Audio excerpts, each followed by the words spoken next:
Assalamualaikum warahmatullahi wabarakatuh. Pada malam ini saya akan mewawancarai ayah saya untuk memenuhi tugas dari seni budaya, yaitu dari Bapak Kolam Siharta, yang tugasnya adalah untuk mewawancara orang tua.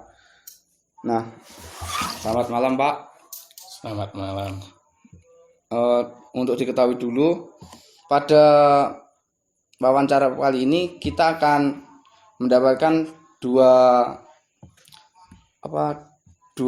sudut pandang, yaitu dari sudut pandang orang tua dan sudut pandang guru. Nah, kebetulan ayahanda saya itu juga seorang guru, jadi nanti kita tanya-tanya lebih lanjut juga dari sudut pandang orang tua, juga sudut pandang guru.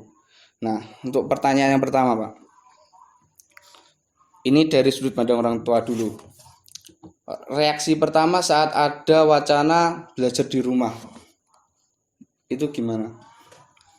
Ya, yang pertama, ya senang setiap hari bisa ketemu anaknya.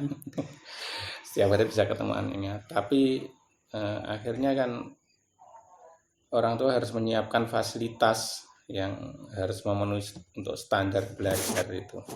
Itu yang menjadi problem kebanyakan orang tua itu adalah mampu enggak menyediakan fasilitas untuk anaknya untuk belajar itu yang banyak menjadi masalah bagi orang tua, pasti itu.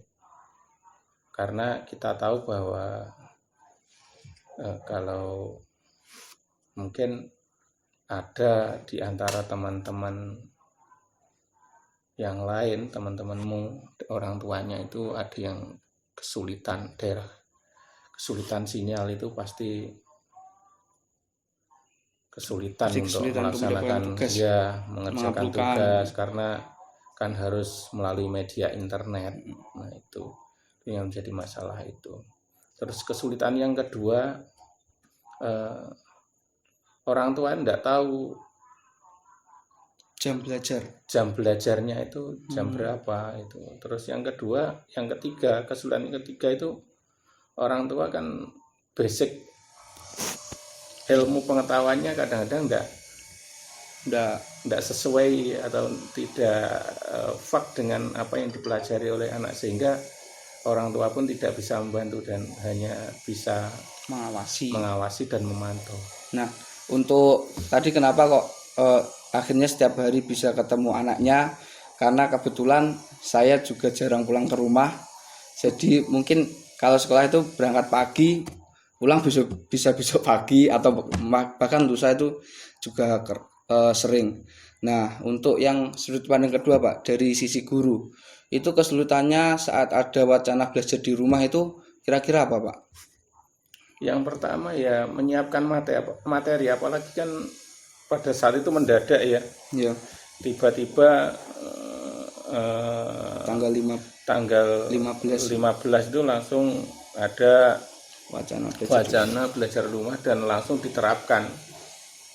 Jadi bukan wacana itu, jadi ada langsung surat edaran pada hari itu juga langsung belajar di rumah, sehingga bagi seorang guru itu untuk menyiapkan materi yang bisa mudah diterima dengan sistem online itu kan membutuhkan pemikiran.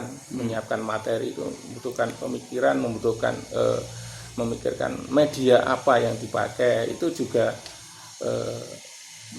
menjadi kesulitan tersendiri. Apalagi beberapa guru mungkin ada yang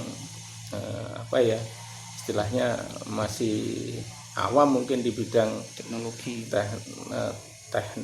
pembelajaran melalui daring atau online itu. Jadi mungkin aplikasi yang digunakan itu ada beberapa hal yang harus belajar. Kebetulan kalau saya kan sudah mengenal berbagai macam aplikasi terkait dengan pembelajaran online, sehingga tidak kesulitan bagi saya ya. Kalau kira-kira kelas A itu mungkin karakternya berbeda dengan anak SMA ya. Iya, Kalau anak-anak saya kan, kalau misalkan ketemu wah anak ini tidak senang teori, ya saya kasih saja langsung langsung praktek atau video. yang mudah, yang digunakan paling mudah, tidak membutuhkan baca lama, misalnya kuisis itu. Nah, untuk anak yang mempunyai kemampuan belajar yang mau membaca dan lain, kita beri pakai misalkan kui persepul gitu kan. Kemudian ada lagi yang menggunakan Google Form. Jadi banyak sebenarnya. Ada yang pakai model, itu bisa digunakan. Tapi kita harus menyesuaikan dengan kemampuan siswa. Nah, memilih itulah, memilah-milah sistem aplikasi itulah yang tepat untuk siswa kita, itu yang menjadi kesulitan tersendiri. Terus jadi gini Pak, kan kadang itu kan kita juga dari setiap guru itu kan mempunyai karakter guru sendiri ya Pak, Iya. khususnya. Nah itu terkadang itu kalau keluhan dari siswa itu biasanya tugas itu deadline-nya itu sama Pak. Jadi antara mapel 1, 2, 3, 4 bahkan sampai 5 mapel itu deadline-nya sama, dan itu juga apa, pemberian tugasnya itu sama. Nah itu sebenarnya itu yang benar tuh gimana Pak menurut Bapak? Seharusnya kalau untuk pembelajaran online yaitu mengikuti jadwal mapelnya, hari-harinya itu, sehari-harinya itu. Misalkan hari itu ada berapa mapel, nah itulah harus dilaksanakan sesuai jadwalnya itu. Kemudian karena media online itu memang siswa itu belajar mandiri, maka perlu disesuaikan materi yang mudah dipahami dan tugasnya tidak terlalu banyak sehingga tidak membebani. Bahkan kalau menurut surat edaran dari Kepala Dinas Pendidikan Provinsi Jawa Timur untuk SMA SMK itu tidak boleh membebani siswa dengan tugas yang terlalu banyak. Itu sudah dipikirkan, itu sudah harus menjadi acuan seperti itu. Nah terus ada lagi keluhannya gini Pak, kadang itu kan guru juga tidak bisa mengcover dari semua basic latar belakang keluarga setiap siswa ya Pak. Nah itu kalau Bapak itu untuk tadi kan yang pertama tadi di awal mengatakan terkadang ada siswa yang daerahnya itu daerah blind spot dari sinyal. Nah itu untuk mengatasi masalah tersebut itu yang Bapak lakukan itu gimana? Kalau yang blank spot, daerah yang blank spot kan anak-anak saya beri untuk pengganti tugas ya. Jadi kalau yang mudah itu langsung online murni, tapi untuk yang blank spot itu beri tugas melalui WA, kemudian maka diberi waktu secukupnya. Yang penting nanti terkumpul dengan misalkan beri waktu 3 hari atau 1 minggu, sehingga anak itu ada kesempatan untuk mencari tempat sinyal untuk cukup mengirimkan soal melalui WhatsApp. Itu yang caranya seperti itu ya. Terus seumpama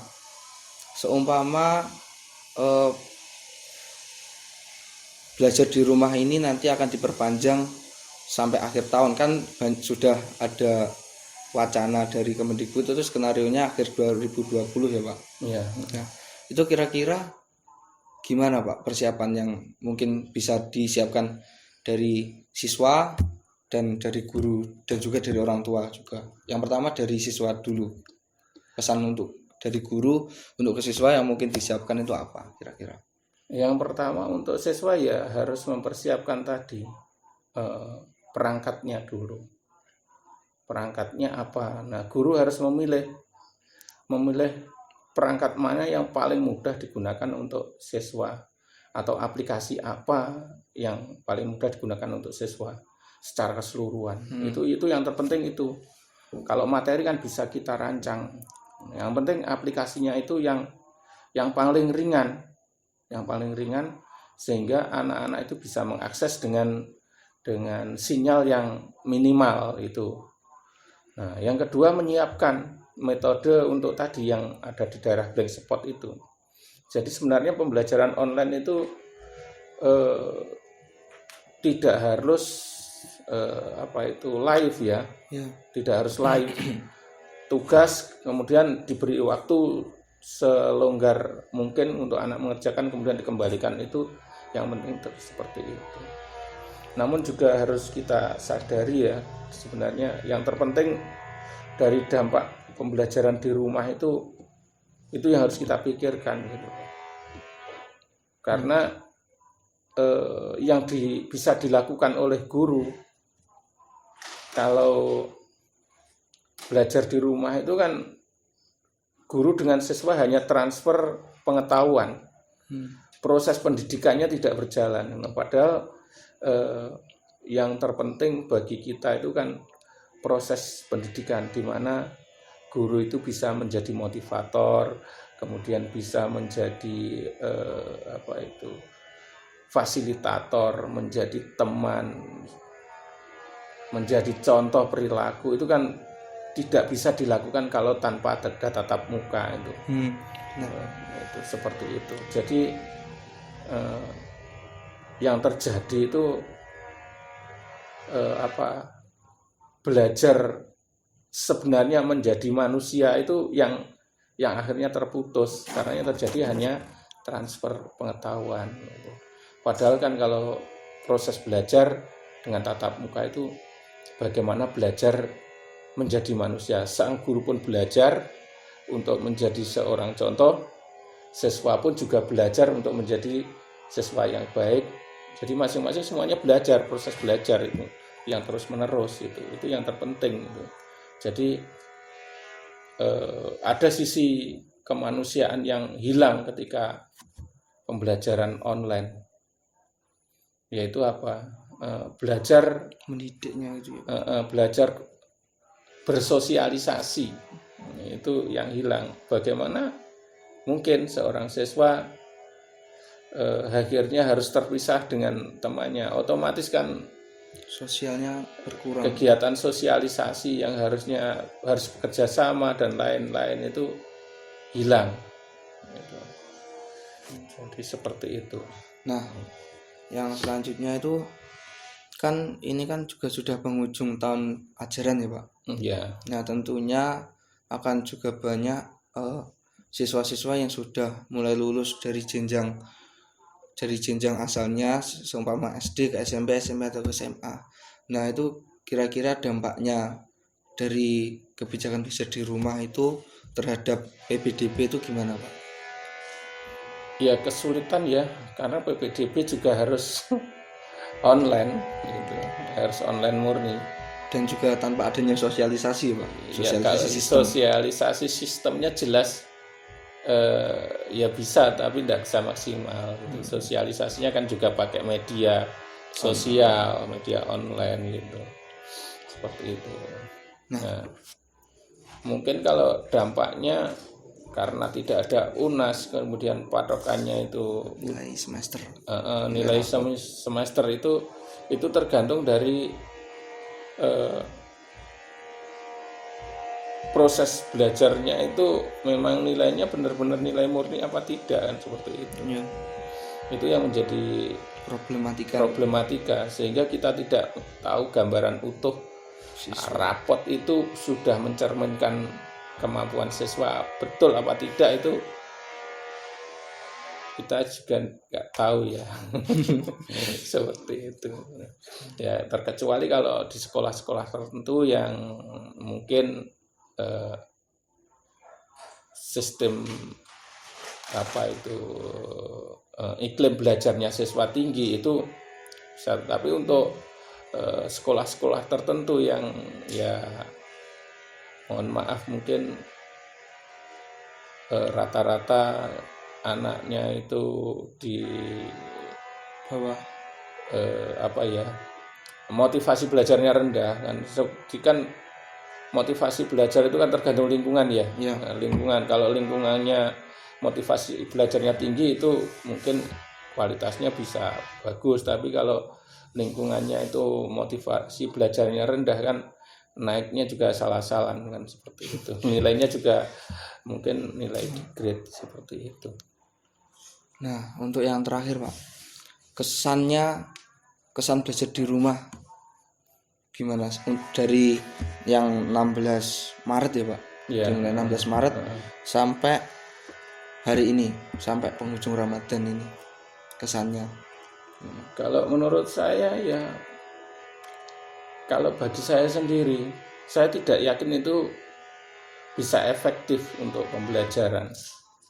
Kalau hanya untuk transfer pengetahuan ya hanya anak-anak tertentu saja yang mampu. Hanya siswa tertentu yang punya kemauan belajar tinggi.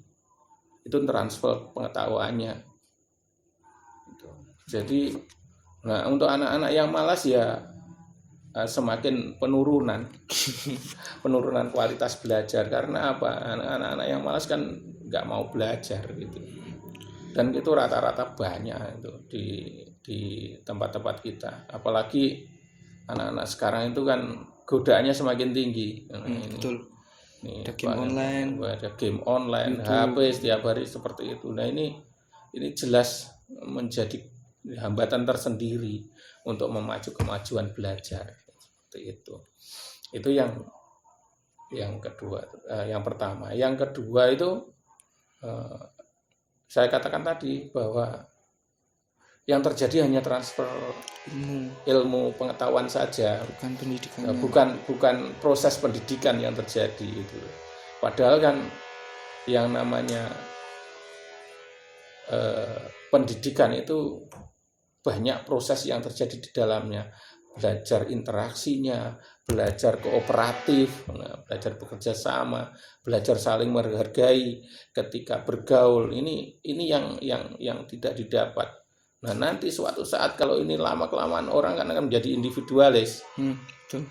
Itu kemampuan sosialnya menjadi rendah. Seperti ini yang bahaya. Karena tidak tahu lingkungannya, tidak tahu cara bergaul yang baik, cara akhirnya sifat individualisnya menjadi menyolok, yang menjadi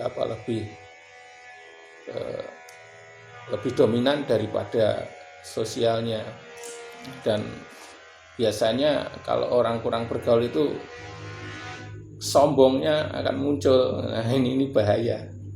Mungkin bisa karena menghancurkan ketika dia merasa saya sudah belajar sendiri sudah bisa. Nah ini kan suatu kesombongan.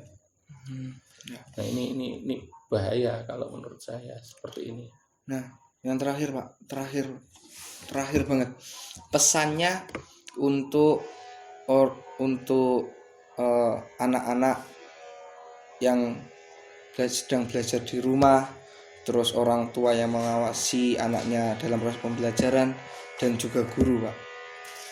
Yang pertama untuk siswa itu satu, ya di samping belajar ilmu pengetahuan, maka juga di rumah pun harus ada belajar untuk menghargai orang tuanya seperti itu.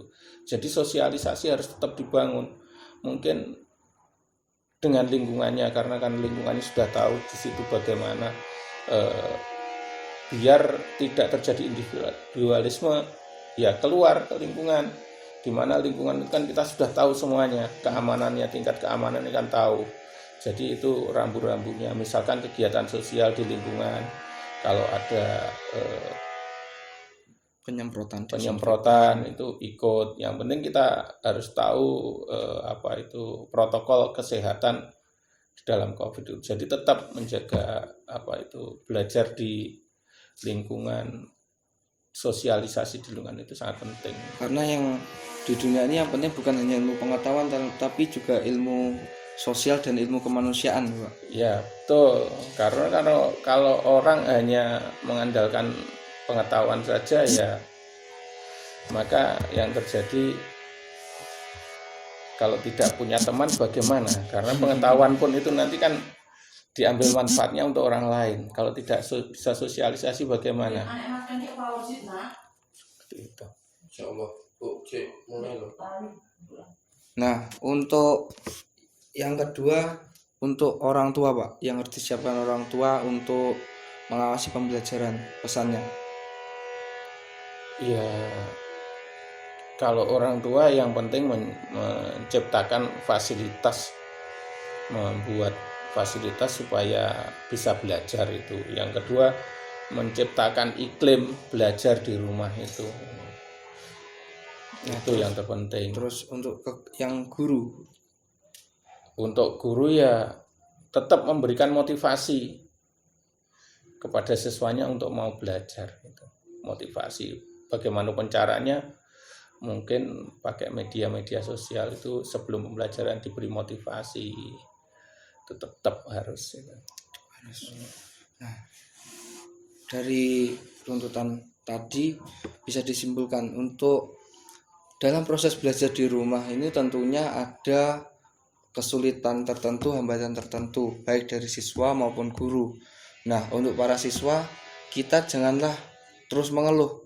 Kok gurunya kok kasih soal sulit banget, terus soalnya kok nggak pernah diajarin, karena kan memang mungkin belum pernah diajarkan. Terus yang selanjutnya itu kadang dari siswa kita juga terkadang mungkin di hati siswa itu kita juga marah, namun kita juga harus melihat dari sudut pandang guru, bagaimana guru itu juga kesulitan menciptakan pengajaran yang kreatif, yang inovatif itu tidaklah semudah membalikkan telapak tangan. Tentunya membutuhkan uji coba yang berulang kali hingga menghasilkan sistem yang memang benar-benar tepat untuk siswa. Nah, sekian dari video kami. Kurang lebihnya mohon maaf. Tetap di rumah, tetap semangat, tetap jaga interaksi sosial dengan masyarakat, teman, dan semuanya. Sekian, wassalamualaikum warahmatullahi wabarakatuh. Waalaikumsalam warahmatullahi wabarakatuh.